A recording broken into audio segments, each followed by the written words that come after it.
Good morning, good afternoon. Welcome to House of Champions. You two friends dropping your comments and questions in that chat, and make sure you hammer, and I mean hammer, the like and subscribe buttons as we preview the action all across Europe's top 5 leagues and beyond. In the House of Champions today, we got James Benge and we got Nigel Reo-Coker. James Benge, how you doing?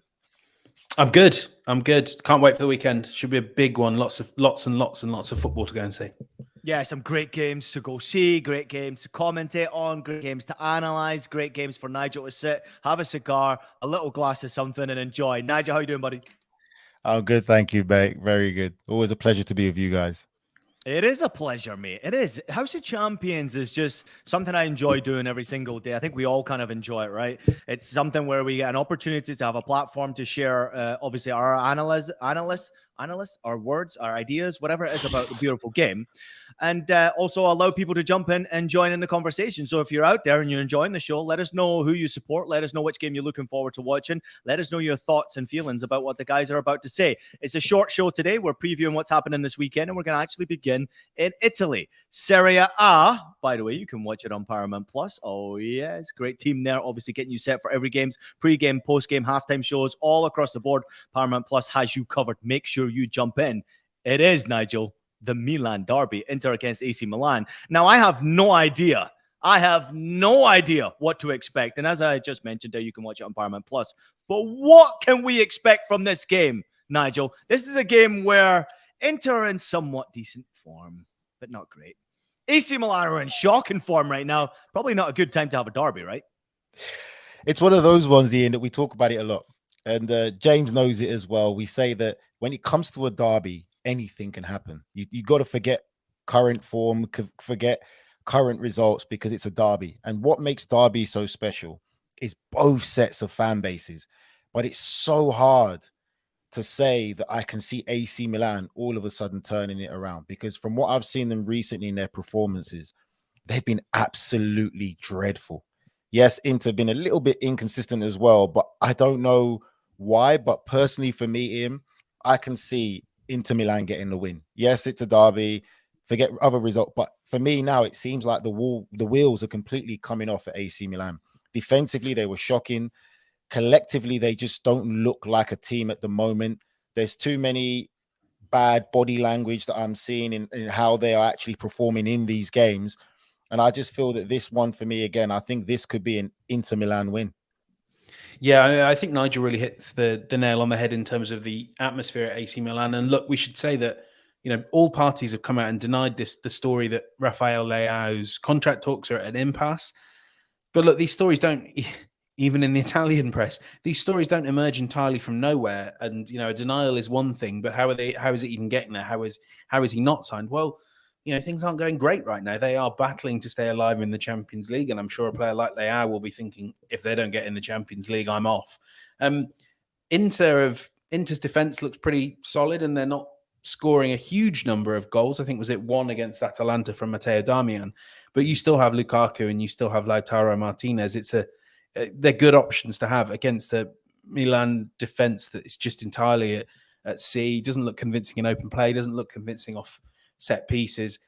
And I wonder, there aren't many derbies like this in the world where your home stadium once a year becomes a cauldron of hatred towards you. The intensity is ratcheted up. It's all against you.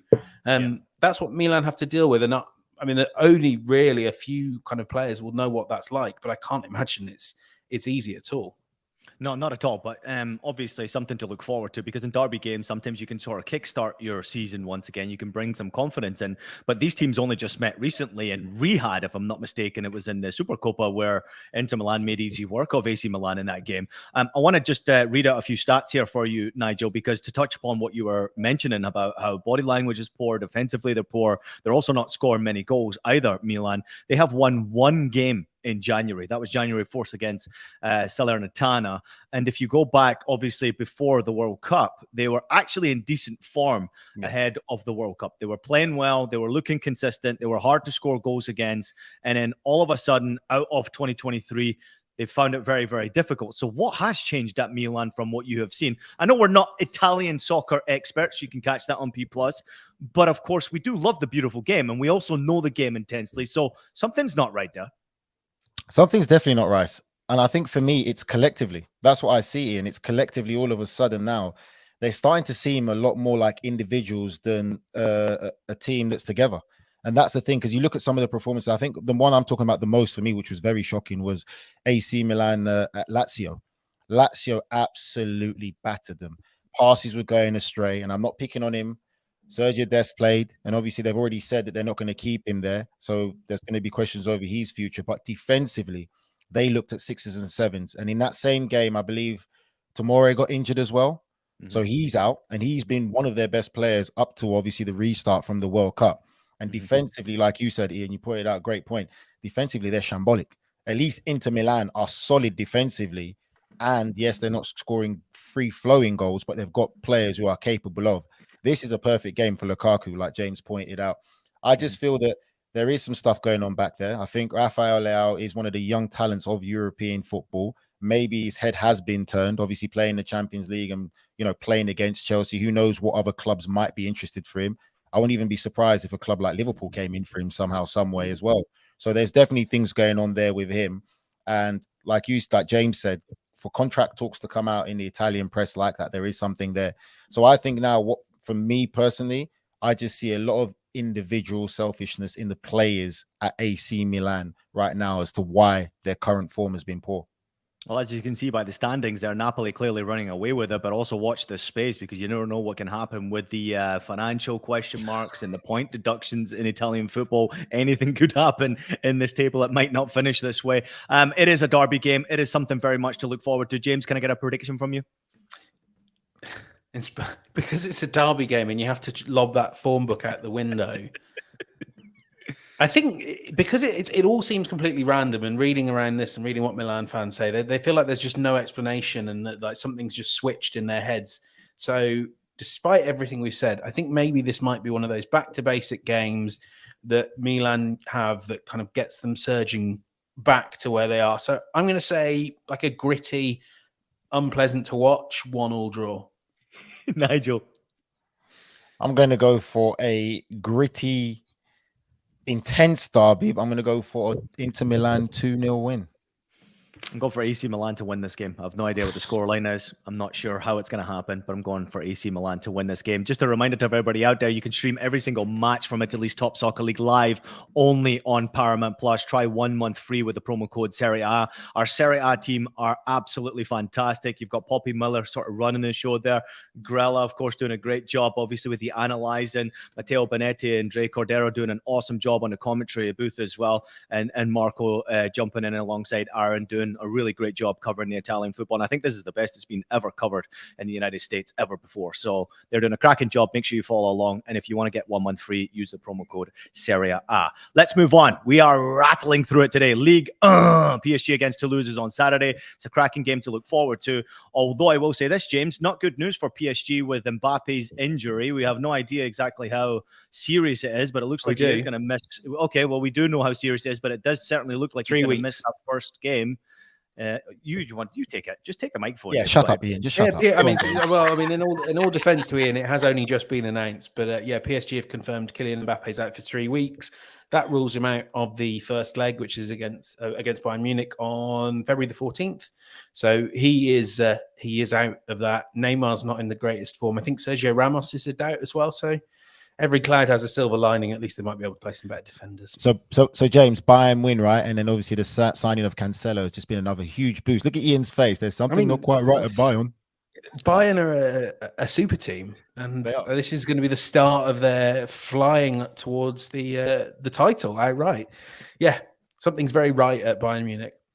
All right, let's get back to PSG real quickly. And just a reminder to everybody out there, Jonathan Johnson's not with us today because he is, of course, having a good chat, which you can catch later today with the president of Toulouse. His name is, producer Des, Damien Comoli. Make sure you go check that out later on today. It'll be dropping. Just an awesome guy, James, doing an excellent jump. And, of course, go ahead, Nigel. Isn't Damien Comoli the same one who used to be at Tottenham, James? And Liverpool. Yeah. And Liverpool, right? Yeah. I know him. Mixed bag there. Yeah, mixed bag. Finds his feet well everywhere, doesn't he? Also letting him know he's everywhere in that. But real quickly, I want to touch upon this because Toulouse have been a team that's really impressed me in League One, but PSG not so much. And I know they're top of the table right now, James, but PSG, I don't know if you've watched many of their games this season. And one of the reasons why I don't watch many of their games is because recently it's been very boring to watch Paris Saint-Germain play. Now, the last couple of weeks, you've seen obviously the trio back up top there with Mbappe, Neymar, and Messi. But these injuries keep on happening. Now, of course, it's not a World Cup year anymore. These injuries keep on happening. Inconsistency creeps in. And at some point, this is going to bite PSG in the ass. Might not happen domestically, but could it happen in the Champions League at PSG? It's starting to happen domestically, isn't it? It's three draws. You know, the idea of them winning Ligue 1, it's not guaranteed. And I think that's what Nigel and I always say. And it's why Nigel and I will always say to Jonathan, well, we're not going to watch PSG because the stakes are too low. I mean, equally because to PSG, let's imagine, you know, the dream scenario in the Champions League happens and they win it. Would PSG care less if they didn't then win Ligue 1? It is the challenge of what PSG have done to their league is made it so uncompetitive that everything builds up every year to, you know, I mean, I've been at CBS now and we've been covering the Champions League. This is our third season. And every year we're building up to this moment. And every year, you know, Jonathan Johnson and anyone kind of associated with PSG is watching every Ligue 1 game from behind the sofa because they're terrified of an injury, and something happens every year. And, you know, this is what you've kind of built for yourself, PSG. So welcome to reaping what you sow. And it's no worse than losing Mbappe. In my mind, you know, the best player in the Champions League. Well, short of it, Ian, for me, it's basically PSG really don't care domestically. Their focal point and goal is to win the Champions League. And I still don't feel they're good enough. These injuries are adding up. I think there's still a problem in the sense of the egos that are there in the likes of Messi, Neymar, and Mbappe.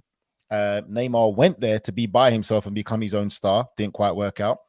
Obviously, him and Messi are good friends, but I'm sure he wouldn't have been happy there to be overshadowed by Messi. Mbappe wants to be his own unique star in his own nation and playing for the biggest club in their nation. And it's just, there's so much going on there. It's pampered football players who are getting paid very handsomely well, and they deserve it so. But that's not the recipe to win the Champions League, because other clubs have gone against that and proven that. The difference with PSG for me and Bayern Munich is, if Bayern Munich needed to, they can turn on the performances to win their league domestically. But Bayern Munich is still always more well suited for a deep run into the Champions League and are also capable of winning the Champions League, which PSG for me are not. Yeah, I agree with you there. And I think the problem I have with Bayern Munich right now is the striker, or lack thereof of a striker. But Choupo-Moting is scoring goals right now, even though he's not as consistent as Lewandowski, and he certainly isn't that killer. If you think about this Champions League tie, he's going up against his former club here, which will be an interesting match for him personally. Just a reminder to everybody out there, in League One, there are a lot of games to look forward to. There is a big game, Marseille-Nice, on Sunday to look forward to. But I think Reims will be one that we're all watching, James, because Florian Balogun has been in unbelievable form. Yesterday, he scored a hat-trick for Reims against Lorient. He is now leading the way as the top goal scorer in the French division. Apparently a very good kid, clearly a talented kid, and there's a big power struggle here to get his services on the national front. Yeah, huge. I mean, he has cycled through the national systems that are available to him, played a lot with England youth setup and the US youth setup as well. I believe he's actually played. Born in New York City. Also eligible for Nigeria, I believe. So this is a big fight. Meanwhile, I mean, there's the international side of it. Then there is the club side of it, which is fascinating, because right now you have a striker on loan from Arsenal playing his first full season of competitive senior football. He had half a year at in the Championship, which I think is a really hard place to go straight out of academy football. No, it's not. It depends who you are. I think it's for a striker as well. I can't remember who was in charge at Middlesbrough. Was it Pulis? It's maybe not the easiest manager to play for. Yeah, true. Yeah, maybe not the easiest environment for a young striker compared to Ligue 1, where you will get those opportunities. And the one person rubbing their hands right now is Edu and Mikel Arteta, because they have a striker who is blown up by all expectations at the same time that Eddie Nketiah is thriving. You've got Gabriel Jesus. We're talking about a player who, if he goes, you know, strikers who do well in Ligue 1 can earn you an awful lot of money, or if not, you've got some great backup options. So this is fantastic news for Arsenal, fantastic news for Rams. Interestingly, I saw a lot of him at youth level because he was with Eddie Nketiah and a guy called Tyrese John Jules, who's there he's on loan at Ipswich, I believe. And I think the sense was always that Balogun might really struggle to make the step up, that he was able to bully youth level defenses because he was a bit quicker, a bit stronger. But he's proven a lot of people around that Arsenal youth setup wrong emphatically, and it's a great dilemma for Arsenal to be in the summer about what they do with Balogun. I agree with that. I'm watching that one. For me, it wouldn't be proper if I didn't ask this question for the man with the most passports on this podcast, Mr. Ian Joy. If you were Balogun, James has already said what nations he qualifies for. What nation would you pick and why?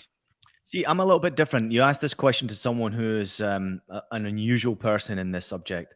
I prefer You're an unusual person in every subject, Ian. Correct. Very true. And I like it that way, James. But I believe that you should play for the country where you were born. That's where I believe personally. And I don't think there should be any restriction. If your grandparents and your parents and you have the choice, then that's fine. But me personally, because I was born in the States, I only ever wanted to play for the USA. And when I was trying out for the Scottish trials and things like that, it just didn't feel right. So I eventually pushed myself and got an opportunity with the national team and loved it. And there was an element of pride playing for the country where I was born, even though I sound Scottish. So I would love to see him go and play for the USA. But I would have no problems with him. I mean, I actually quite like the fact that he has a choice here because the USA would be able to offer him a lot, in my opinion. You've got a World Cup coming up in 2026 in the United States and North America. You have, obviously, the travel that you can look forward to all across the United States and the world. The way the Federation looks after the players is very, very good. So he will be one of the best players, if not the best player that they have in that ranks there. James, if I'm not mistaken, correct me if I'm wrong here, he probably will be the best player. No doubt the best striker. But don't rule out Nigeria as well. I wouldn't rule that out because there's something uniquely special about playing for an African nation where if you look at your heritage, where your family comes from, there's pride. There's a lot that comes into play there. African Cup of Nations. I know you're smiling, you're laughing, Nigel. Maybe you can add more to this, obviously, but I think that there will be something there from Nigeria as well. I don't know. I don't know what he would do. I would, if I was him, to play for USA. You're right. I wouldn't go to Nigeria. I'm African heritage. I'm very proud, but we all know African nations don't run their federations properly. There's too much nonsense behind it. So if he was my son, why would I advise him to do that? The ones that are running properly are the ones that are doing well successfully and doing well in the sense of, like, at least you could say Ghana, Ivory Coast. There's Cameroon are doing it well now with Eto'o going in there, cleaning out house. Nigeria, with all the talented players that Nigeria have around the world, there's no reason why Nigeria shouldn't have been probably the first African nation to make a World Cup final, at least. And for me, it's too much politics. You're right. USA have a diamond right now, but can USA really work well to woo him, to get him into that USA system? Nigel, for him to really want to be part of it? What? You say too much politics about Nigeria. Have you seen the state of what's happening in US soccer right now? I mean, it is a mess right now. It is a mess, but they're still a little bit more stable than Nigeria. In all honesty. Can I ask you this, Nigel, real quickly? If you were Balogun, right, your best bet at playing at a World Cup in 26 would most likely be the USA. I mean, 100%. Nigeria is not guaranteed to get in that Nigeria side for a start. Nigeria not guaranteed to be at the World Cup. Wouldn't start, would he, with Osimhen? He wouldn't start. He wouldn't start, like you said, Ian. He's born in America, right? Yes. Born in New York. America desperate for a striker right now. They need that striker. He is showing he's doing it in one of the top leagues in Europe, that what he's capable of. That's the striker you need, and you can build on from with the other bits that you've already got. So for me, common sense would say to the USA, we need to woo this kid and we need to get him to play for us and represent us, and we can work. You've got time to build him, help him, and make it be successful. But he definitely wouldn't guarantee to get in that Nigeria side. There's probably a 17-year-old that's Nigerian playing somewhere else that probably could go in there as well. Like, it's crazy. Great discussion, really, James. I look forward to watching this space, and me and you can get into more detail on House of Champions with the boys at some point about Balogun, because I really find his story fascinating. Let's quickly touch upon the Bundesliga before we do head to a quick break. Wolfsburg against Bayern Munich on Sunday. Tough game for Bayern Munich. They did have a very good result in the DFB Pokal against Mainz. A very good performance from Cancelo. It took him 13 touches of the ball to provide an assist for Bayern Munich, and I thought he was absolutely class. And Bayern Munich had a spring in their step, but this will be a tough game. Niko Kovac, former Bayern boss, is in good form with Wolfsburg, even though the last couple of games have been difficult for them. Is certainly picking up results. They got knocked out of the DFB Pokal. This is going to be a tough ask for them, especially with Bayern in the form that they're in. But I do think that Wolfsburg can cause some problems, James. Ian, can I ask you a question? I mean, we know how I believe Cancelo started at right wing back with Kingsley Coman on the left. We know that Nagelsmann doesn't like to just, play 4-4-2 and play something simple. He likes to complicate things, sometimes to a fault. Is the one slight problem, and I think it's obviously offset by all the excellent things that Cancelo brings. But when you have someone that versatile, is it just going to enable Nagelsmann's worst tendencies? We'll see him playing like a 6-1, however 2 or whatever against PSG because he can now. He's got the players to do it. Is that a worry? My worry about Nagelsmann is he overthinks it. And now the pressure that's on his back here, because you can only imagine you've got Oliver Kahn sitting up behind you and all the other executives that I don't know and don't care to figure out who their names are for Bayern Munich, who sit there and overwatch every single thing that happens with the club. And when there's a bad result, which means a draw, basically, they all sit and look and talk and basically whisper about Nagelsmann. So it's a very difficult situation for him to be in. So I worry about him overthinking it. But I thought the formation yesterday was good. And if you go back to what he did do at Leipzig, he played very consistently with a 3 at the back. And I thought yesterday they looked fabulous with 3 at the back. And the wing backs, Coman, not a defender, obviously. You would expect Alphonso Davies at times to step into that role and do a good job. But Coman was very, very good. Sane was very good. Musiala looked good, even though he looked injured when he came off. But Cancelo adds a dynamic or a dynamism on the right-hand side that Benjamin Pavard does not have. I'm a big fan of what he's done for France and World Cups and that wonderful goal all the way back in 2018. Great job. Wonderful. Won a World Cup. Can't ever criticize him.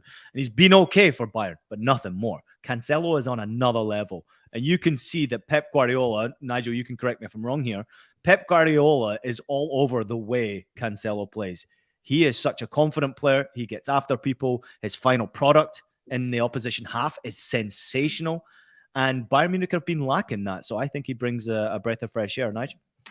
I'm just going to say to that, he brought a breath of fresh air into this Bayern Munich team. He's re-energized them. And like James said, he gives a different dynamic. For me, I was a big fan of Cancelo when he was in the Premier League. I thought he was a fantastic player. He's a player that, for me, if I ever went into management or coaching, he's the type of player that I want in my team. Really is. Defensively, attacking-wise, and what he brings attacking-wise as well. And just how clever he is as a football player. Very good on the ball technically, but also very clever. Great player.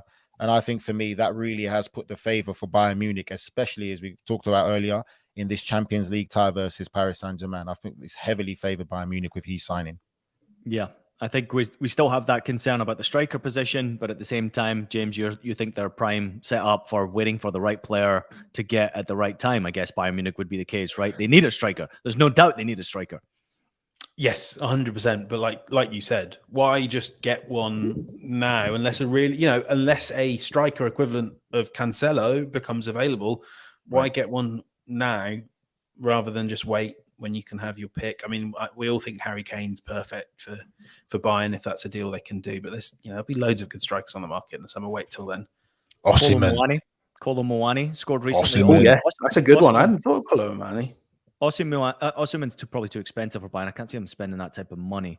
Kolo Muani also proven in the Bundesliga already can score goals. Just recently scored against Bayern. So keep an eye on that one. Balogun would be a great shout as well. Young one that you can actually manipulate, and they've done well with the French market. Bundesliga. Anyway, real quickly, there is another game taking place, which I've got my eye on. It's Borussia Dortmund against Freiburg. That takes place on Saturday. I always like this game. Freiburg really don't care. They don't give a shit who they're playing against. They attack.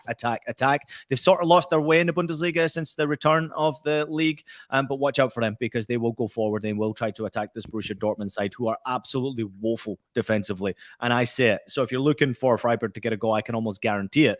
But I am starting to see that Dortmund are getting healthy players back again. Marco Reus has come back again. Sebastian Aller, great to see Aller back again. He needs games, clearly not fit. He needs games, but he will score goals for Dortmund because they create a ton of chances. So pretty much expecting Dortmund to get a result right there. Anything else to look forward to outside of the English Premier League? Barcelona, Seville on Sunday to look forward to. James, anything else?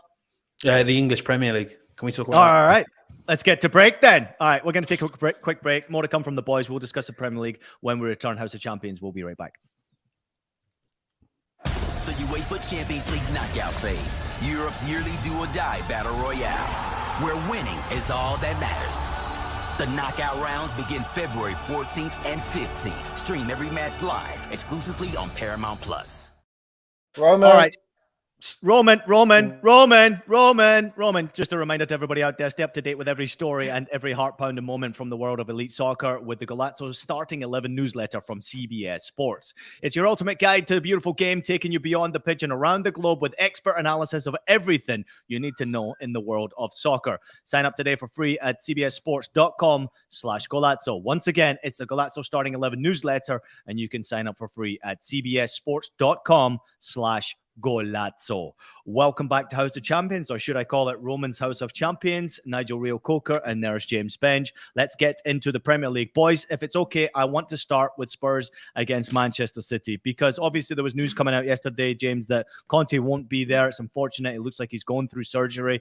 Quick update on that one, and then let us know what you're expecting from this game, because this is pretty much a battle. You've got Kane going up against Haaland. You've got Pep Guardiola going up against no Conte on the sidelines now. Who's the favourite in this game? Yeah, I mean, in terms of Antonio Conte, and obviously best wishes to him and to his family, there is, from what I hear, a little bit of hope that he might be able to at least travel to London and be in the stands, but Christian Stellini will take charge. I believe he's doing the press conference as well. So, I mean, how much that will change things, I doubt it. You know, these players are drilled to play a certain way. I think one of the interesting changes we get from the previous match, and don't forget, Spurs might have lost that heavily, but they did go 2 goals up. You know, if Pedro Porro is ready to play and can go straight in, you have him on that right flank with Dejan Kulusevski. That suddenly looks like a real danger area.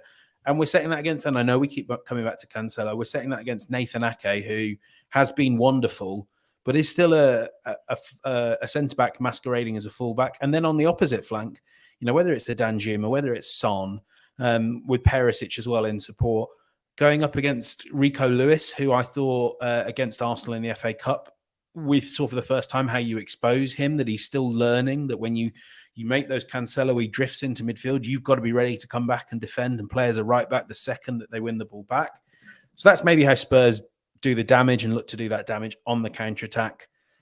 Yeah, it's also Man City, isn't it? Against, an Erling Haaland and all that. And we saw how devastating they can be in the space of a few minutes last time these two met. But I think it will be well, it'll be as close as that game and might just shade it towards Tottenham with that crowd behind them. Interesting. Nigel? I agree with everything James said. I think James made some great points. I think Rico Lewis has come in and done really well. Caught a lot of eyes and attention, but I think he got exposed about the youth and naiveness of him against that Arsenal side.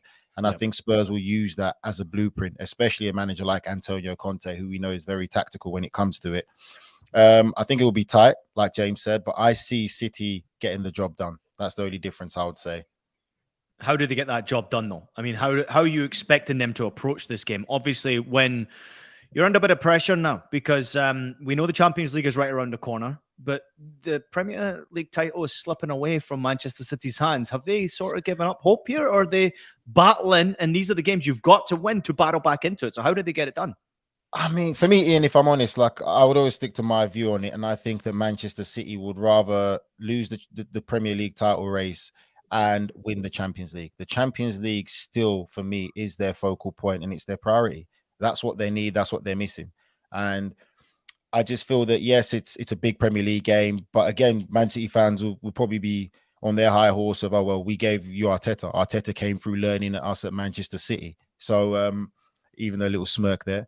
I think their focal point is the Champions League. I think that their attitude won't change. I think they're still going to be the arrogant, typical Pep Guardiola Man City that we see. Let's not actually look further than Spurs are not that great defensively still. Still very questionable defensively. And Pep would be zoning in on that as well. And Haaland's going to be a problem. So I can see them just getting the result. It'll be tight, but I can see City still getting the result. All right, let's move on to Chelsea against Fulham. I guess before we go there, can I get a quick prediction from you guys? James, you already mentioned their Spurs, and you think that Spurs win as well? No. It's Tottenham, innit?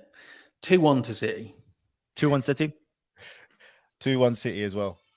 Yeah, I'm with you boys there, but I'm actually going to go for 3-1. I don't think you can stop Haaland scoring a couple of goals in this game. Just too good. But Kane, anything can happen. Let's move on to the game that's taking place on Friday. It's Chelsea against Fulham. Now, Chelsea have just spent an absolute fortune as the transfer window closed right there. James, what are we expecting from them? I mean, They've obviously spent a fortune on players.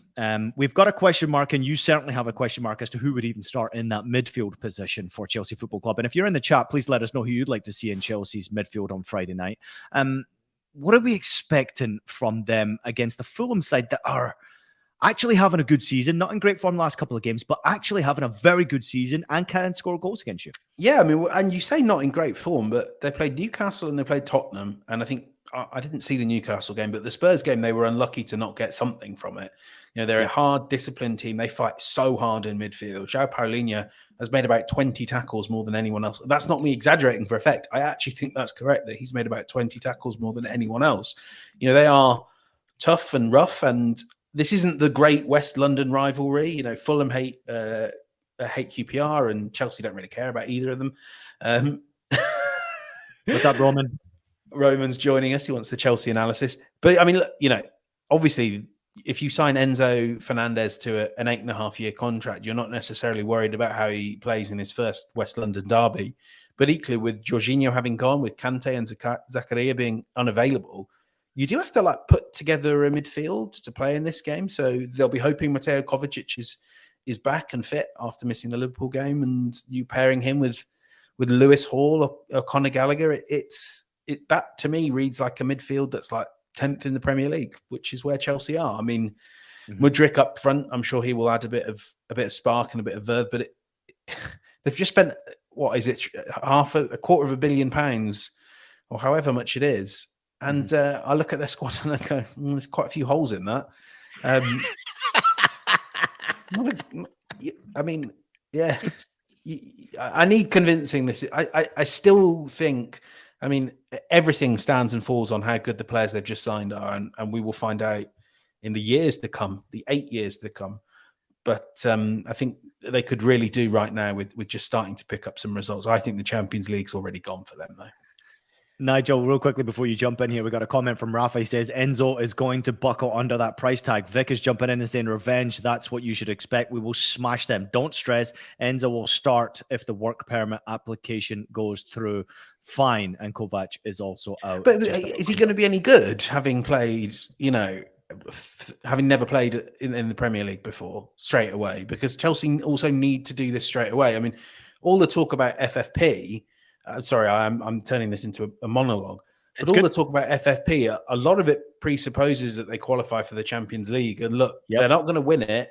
And I don't think they're going to make up a 10-point gap on Newcastle and United without Spurs or Liverpool also getting in ahead of them. And, you know, everyone close to Chelsea will tell you, oh, this is genius. You know, we've found a loophole and we've exploited it. Well, you know, we'll see if it's genius if you don't make the top four and have to reassess things from there on, because I think we've got a very stressful few months ahead for Chelsea and for Potter. Roman, Nigel? Don't have much to add to that. I think James is 100% right. For me, I'm going to withhold my opinion on it because I still think Chelsea is an absolute mess in how they've handled this whole situation of the players that they've bought. I still, like James, don't see a lack of real direction in what they're trying to do. I would say it now, I don't see Chelsea finishing in the top four. I really don't. And I think what people have to understand is what James is saying is 100% right. Coming into the Premier League is a complete different kettle of fish. It really is the most intense league in European football. I know some people get offended or upset when you say it, but it's the reality. From people who've played in different leagues, and I've had friends who played all over Europe as well, and playing in the Premier League, it's so different. Enzo Fernandez, with that price tag, he's coming to be a difference maker instantly. Like, you need instant results. It's not going to be, he's won the World Cup. I hate when people say that as well. He was a good player for Argentina in the World Cup, but let's be real. Lionel Messi generally won that World Cup for Argentina. It was Lionel Messi. He was the real difference maker. Now Enzo Fernandez is going to a Chelsea team where he has to be that difference maker. And just to add something to you guys, if Enzo Fernandez is worth 120 million, what's Jude Bellingham worth? 200. I think 150 to have a conversation with Dortmund. I think that would be a fair stance for them. And everyone's going to do it. West Ham will do that with Rice. Brighton will do that with Caicedo. Totally natural.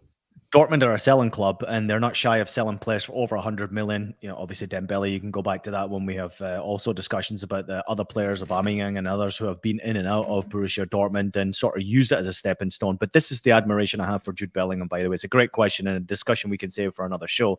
But Jude Bellingham making sure he moves over to play football regularly in the window of the Champions League. What a fabulous move that was, because he's made himself now a full England international because of that move. And his price tag, as you mentioned, Nigel, is probably close to 200 million. Am I wrong?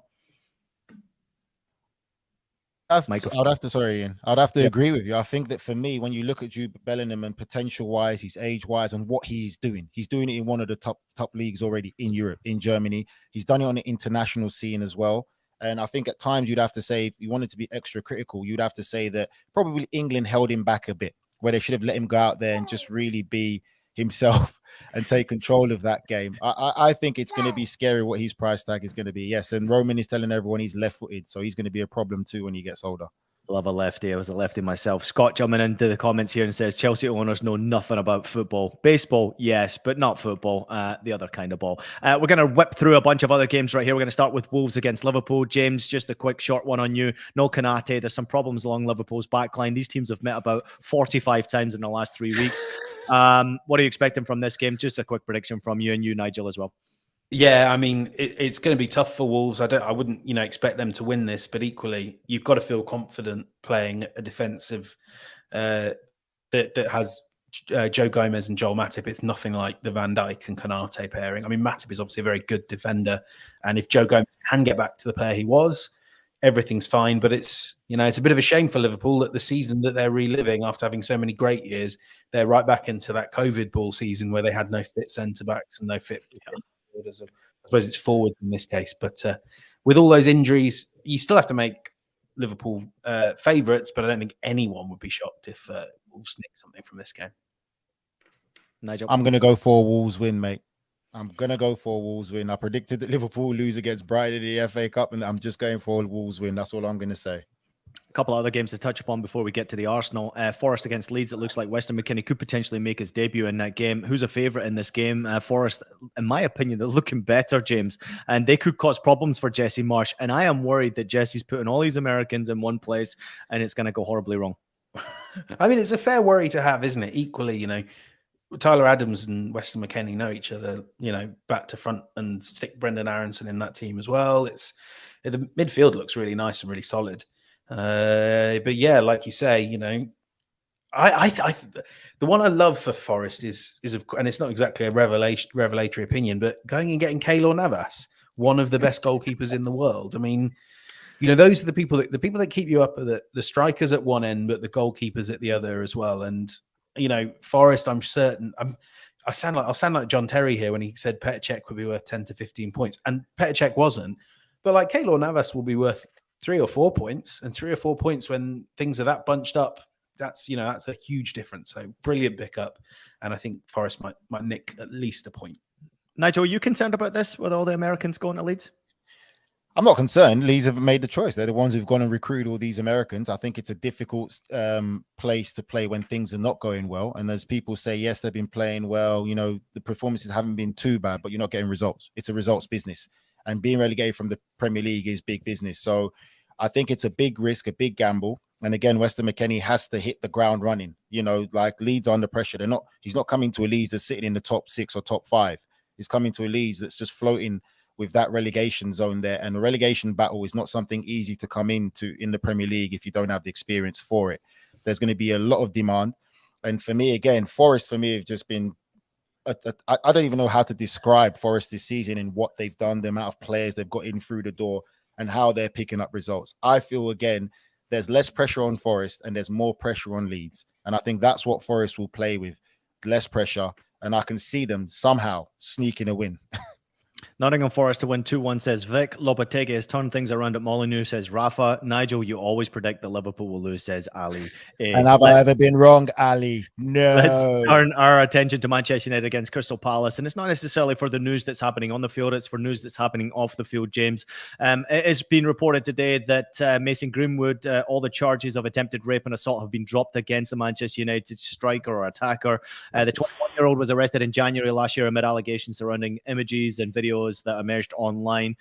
He was later charged with attempted rape, controlling and coercive behavior to assault, occasioning actual bodily harm, if I even made sense to anybody out there. But a spokesman has said that we have a duty to keep cases under continuous review. In this case, the combination of withdrawal of key witnesses and new material that came to light meant that there was no longer a realistic prospect of conviction. In these circumstances, we are under the duty to stop the case. At the end of the day, it looks like Mason Greenwood is a free man. What do you do with him? And then we'll quickly touch upon United against Palace. Yeah, I mean, as we record this now, yet to hear anything from Manchester United about what the next steps are. Reading between the lines of what the Crown Prosecution Service have said, we can kind of maybe understand why this case has collapsed. And you don't have to go far on social media to understand why the investigation was brought in the first place. I don't want to kind of speculate on what Manchester United do next, and I know that they are taking their time. They've taken their time to even consider what their immediate response, their immediate statement on this should be. Obviously, he is currently suspended, and very hard to know because there is no rule book for the next steps on this. But I think, as everyone has also said, this is not something we expect to talk about a lot on a podcast. But it's every statement that we've seen with this really encouraging people to go to the police. It's a harrowing position for anyone to be in, and yes, it's a very strange and sad ordeal, or very, very, very sad ordeal that people have been put through in this case. Hey, Nigel, real quickly, welcome to Uncomfortable Conversations with Ian Joy on House of Champions. Please share your thoughts and opinions on this one. Listen, it's not easy to discuss these things, but it's important to discuss them. This is a talented footballer. Don't get me wrong. We don't know what he's like as a human being. He's not been proven guilty. But at the same time, the video evidence that we've all seen on social media and the comments that have been mentioned, it's very, very difficult to obviously keep him on board as far as I'm concerned for United. Ian, I'm going to be very honest with you, as I always am. It's difficult. He's a young lad, and I do believe in second chances. He made a mistake. I think the difficult thing with this situation individually is the evidence is out there. As James said, the evidence is out there, and it's a hard pill to swallow. And I don't know what Manchester United are going to do. I don't know what Manchester United are going to do about this situation. Hold on a second. Give me 1 second. No problem. He dropped his bogey. I don't know what Manchester United are going to do about this situation, but it's going to be difficult for them to keep him on because he is going to be staying. And as James knows, I feel that the reason why this case has been dropped is because obviously the witnesses are not going to cooperate. They're not going to press charges. So it's a difficult one because the evidence is out there. That's what I think is different from other cases that we've seen with football players being accused of certain things. But the evidence was there. We heard it. And for me, it's always going to be a stain on him.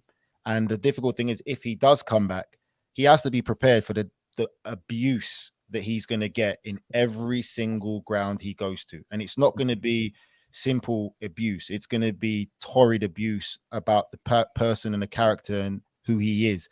And his family's going to have to deal with that. There's a lot that comes with that people have to understand. This isn't a simple, oh, you're not good enough or you're not fit enough to wear the shirt abuse.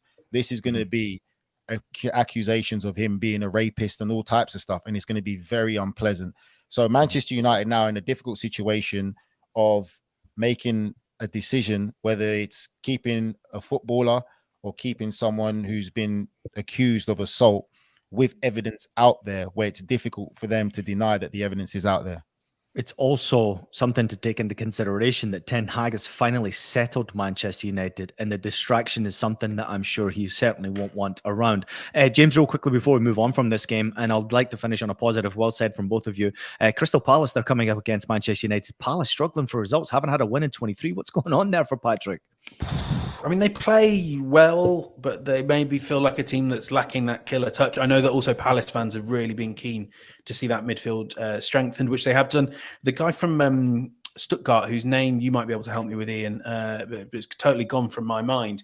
He's going to be a great pickup, or at least, sort of when I remember, people that worked with him at Juventus that I spoke to said, guy's fantastic. Really Amada. annoying me that I can't remember his name, Amada. And then Sambi Lokonga as well, who has come in with a sort of prove it mentality on loan from Arsenal.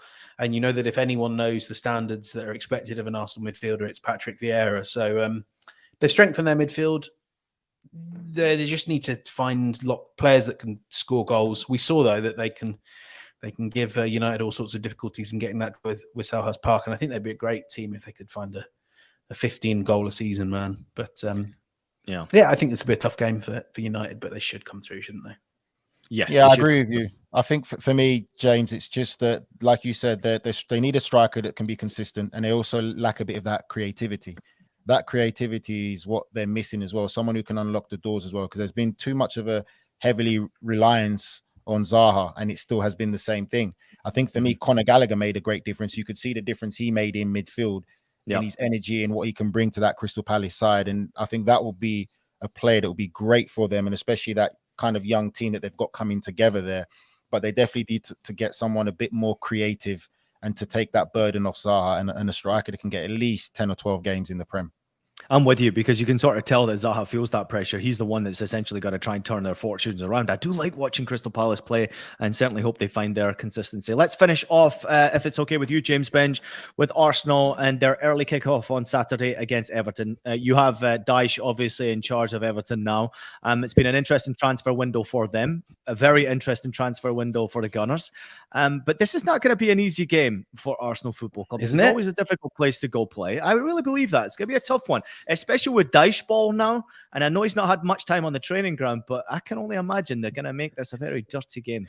Well, it's fascinating because, you know, as I said when we were talking about Dyche a few maybe last week, the one advantage he has is he's going in there and picking up a team that's got quite a few players he's worked with before. You know, it'll be Tarkowski and maybe Michael Keane or Connor Cody, who I know he hasn't worked with, but you kind of feel like he must have. Dwight McNeil on the wings. Equally, you know, there's a reason why some of those players left Burnley, and there's a reason why there was no great devastation among the Burnley players when Sean Dyche was sacked, and those relationships went sour. I do agree with you. I was being facetious. You would expect Arsenal to find a way, but this may be one of those games where it takes till the 75th, 80th minute to grind down, because Everton are going 4-4-2, I suspect. They're going to, you know, play hard to beat. If Calvert-Lewin's available in the future, perfect Sean Dyche forward with a bit more mobility and a bit more strength along with the aerial duels. Good bit of quality. I think you would rather be playing Everton right now than in 3 or 4 weeks' time when he's really had a chance to make his mark. But I think they will be tough to beat. They'll be energised, and Goodison it's a tough place to go, especially if you're in the press box, because this is a 19th century stadium, and it was made for people with knees from the 19th century. So I'm not too. Where'd you go in the dressing rooms, mate? You see the dressing rooms, how tight that is, mate. I bet. Tight. We're not talking plasma screens on the away dressing rooms, are we? Oh, mate, listen, James, I'll have to disagree with you, mate. I think Arsenal in fantastic form. I hope Trossard starts, and the best way you can go into those situations, especially Everton being at home, yes, you're going to get a little bit of energy from the players. You know, a new manager is going to be something bright and new. But if you're going to that situation, that club, with how it is right now with the fans, what you got to say if you're Mikel Arteta is get a quick goal, get an early goal, put them under it, let them buckle and pressure. If Everton go 1-0 down in the first 10-15 minutes, that atmosphere is going to completely drop. I don't think it's going to be up to 75 minutes. I think Arsenal have too much talent, too many players who will cause problems. And if they start well, I think it will be an easy win for Arsenal, in my opinion. It was supposed to be a short episode today. We're touching 50 minutes here, so we're going to get out. But real quickly, James, you've been impressed with the way Arteta's handled this transfer window, but also the way he's handling his players towards the run in here. I mean, they're very, very close to having their hands on that trophy. Don't say that. There's still, I think there's still a lot of work to be done, and really all eyes on that City game on the 15th. If you can get a point from that, you've got breathing space over Man City. But he's done fantastic. I mean, he and Edu have done fantastic work bringing depth options as well. Like, you know, someone like Jorginho, who I think, from what I'm hearing, won't be needed on Saturday. Partey had a bit of a rib injury, but two people have told me that he should be fine for that game. So there's depth, there's talent. It's interesting what Nigel was saying about Trossard, because he has absolutely earned a start, but Gabriel Martinelli's not bad as well. Seeing Gabriel Jesus back on the pitch. Reece Nelson is recovering. I know he's not a big starter, a big star, but it's more depth. It's more options off the bench. I mean, look, there are a lot of people I know around North London who are starting to get worried and starting to fear because it might actually happen, and it's a lot worse when it might happen.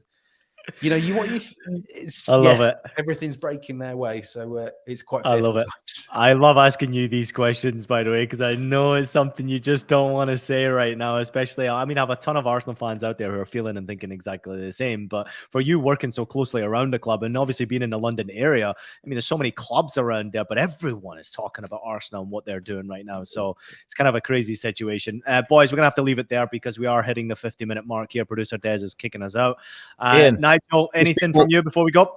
No, just a quick one before you close. I just want to clarify a comment that I made about the whole Mason Greenwood thing. And obviously, I said the girl or whoever it is, the accuser, didn't want to cooperate. By the way, me saying that, I'm not victim shaming or blaming the victim of this situation there. It's just what I feel personally has happened, where someone doesn't want to continue and pursue charges. So I'm not blaming the victim. Like I said, everything was out there. It's a difficult situation to discuss, and it's not something we want to discuss as a football podcast. And people's lives are involved in this, and just got to show a lot of respect to what comes of it. Yeah, well said, Nigel, and well said to both of you. But also thank you, Nigel, for bringing us back down to a very, very, very dark place to finish the episode. Appreciate you for that one. I'm finishing on a positive. James Benge, where are you going this weekend? Which game are you going to? I got Chelsea, Fulham tomorrow night, and then Spurs, Man City on Sunday. So nice busy weekend. It's a rough life for you. Oh, it's hard, isn't it? James, struggle through all across the social media platforms. He will be. My parents are visiting on Saturday though, so that's the struggle for me. My mum's down, and it's the first time she's seen the flat since it's the first time she's seen my flat at all. So it could go badly wrong. You may not see me on Monday. Well, let's hope we do see you at some point next week. We appreciate you. Thank you so much to Nigel as well and Roman for jumping in the show. We appreciate everybody out there for watching, but also listening to House of Champions. Please make sure you take a minute to leave us a rating and a review on your favorite podcast platform. We're available on Apple Podcasts, Spotify, Stitcher, and anywhere else you listen to your podcast. Also available as video, so subscribe to us on YouTube. Nigel, Reo-Coker, and Roman say goodbye. There's James Benge. Enjoy the Chelsea game and Spurs games this weekend. Everybody out there, thank you for jumping in this week with everything that we've done with Fabrizio and the transfer window closing. It has been awesome. The view numbers have been sensational. Thank you so much for your dedication to the show. Like, subscribe, share, leave a rating and a review. Do everything you can to share the news about the show, because we're continuing to get bigger and better, and it's all because of you. We'll see you next time.